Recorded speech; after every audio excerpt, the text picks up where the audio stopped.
Aujourd'hui, gros plan sur vraiment un sujet qui, en France, fait polémique, la transparence sur les salaires. Rassurez-vous, Elisabeth, je le dis tout de suite, je vous donnerai pas mon salaire et je vais pas vous demander le vôtre. On vous demandera pas le vôtre non plus, Gérard Bertrand, sauf si vous voulez le donner. En tout cas, on découvre là une entreprise qui joue cette carte de la transparence. Bonjour Gilles Sadger. Bonjour.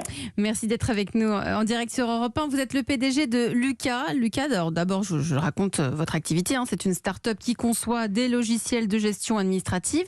Mais alors, chez vous, on brise totalement le tabou du salaire parce qu'on sait qui gagne quoi. Et il faut dire que vous êtes 220 salariés dans votre entreprise.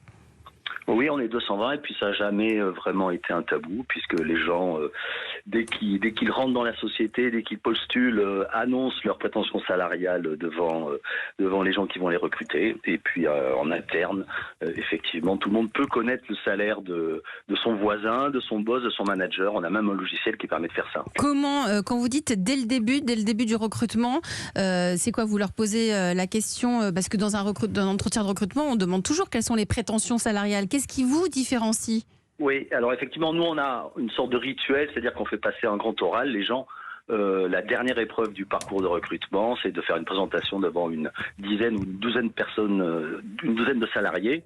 Et à l'issue de ce grand oral, on demande publiquement à la personne combien elle vaut. Combien elle pense valoir, voilà. Et donc là, elle est obligée de donner devant tous les gens qui sont là le salaire qu'elle pense valoir. Maintenant que vous avez un vrai retour d'expérience de cette technique, qu'est-ce que vous en retirez? Qu'est-ce que ça vous apporte au sein de votre entreprise, Gilles Sadger? Alors ça crée une ambiance ça permet d'écarter une grande partie des problèmes de salaire, pas tous, mais une grande partie. Puisque les gens ne font pas d'hypothèse sur le salaire de leurs collègues, mais le connaissent. Ça permet de repérer très vite les écarts éventuels et de les régler, puisque les gens en parlent. Et par contre, chez vous, il n'y a pas de différence de salaire entre les femmes et les hommes? Chez nous, non, pas vraiment dans la pratique. Pas vraiment, ça veut dire un peu quand même. Sont plutôt, je pense qu'il faudrait faire des statistiques. C'est pas vraiment un critère qu'on utilise, mais je pense que les femmes sont peut-être mieux payées que les hommes chez nous. Il faudrait qu'on voit. On n'a jamais vraiment regardé. Concernant les augmentations, là aussi, c'est collégial?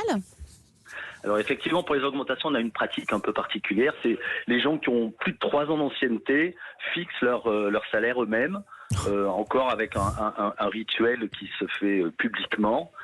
Et donc devant toutes les personnes qui ont plus de 3 ans d'ancienneté, ils annoncent leur nouveau salaire, avec la règle étant d'avoir un salaire qui est à la valeur de marché. Donc on peut justifier une augmentation, non pas parce qu'on pense valoir faire gagner tant à la société, mais parce que si on partait chez un concurrent, par exemple, alors on serait payé tant.